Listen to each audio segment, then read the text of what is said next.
Roda, pwede mo hiram yung yaya mo.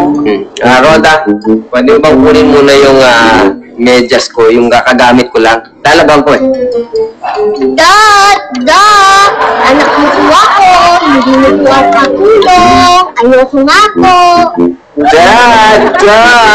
At ayaw mo kong sundin. Tama ba kung naririnig ko?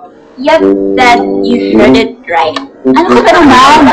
Kumuha tayo ng mga katulong, na bandera, may high-tech yung washing machine, tapos kayo ang kikilos? Wake up, Dad! Ay, huwag niyo nga akong paunahan, ha? Ano ba nangyayari sa inyo? Hindi porket marami tayong mga gamit, hindi ko kayo pwedeng utusan? Hoy, Aisa, ha? Ikaw may pasimuno nito, no? Nagiging pasaway ka na. Hoy! Aisa, huwag mo akong gagaya-gayahin. Ano bata kayo?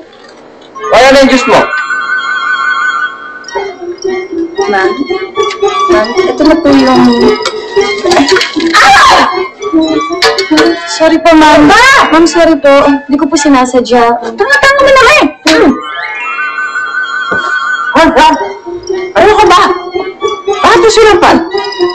Tingnan mo ang ginawa sa damit ko! Sinira niya! Sinira niya yung forma ko! Ito naman niya, anong kulang pa yung sweldo niya sa baba niya dito sa damit ko? Roda, sandali na. Bakit ba dalawa yung yaya mo? At pareho mo sinasama sa eskwela? Kasi po, yung isa, taga-resign sa school. Yung isa naman po, taga-sulat. Ay nako, merong hindi tama rito. Meron talaga hindi tama dito.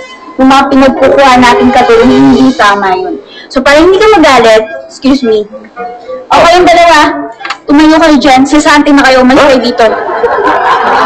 Hinuhod niyo ako, diba? Umalis kayo, sisante na kayo.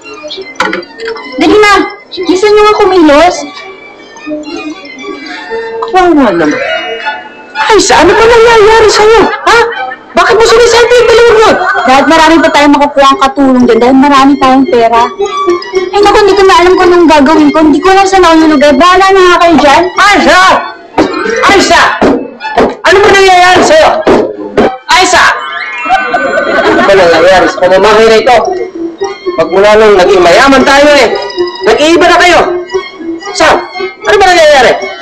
Tatay, sabi na ni Roda, Hindi na maganda ang mga pangyayari. Wala nang yumaman tayo. anong ginagawa mo, Dad? Huwag na dadang itawag mo sa akin. Tatay na lang. Ay nako, ayoko na ng ganitong buhay. Bakit kasi, Tatay, kapag yung mayaman, nagiging ibang ugali?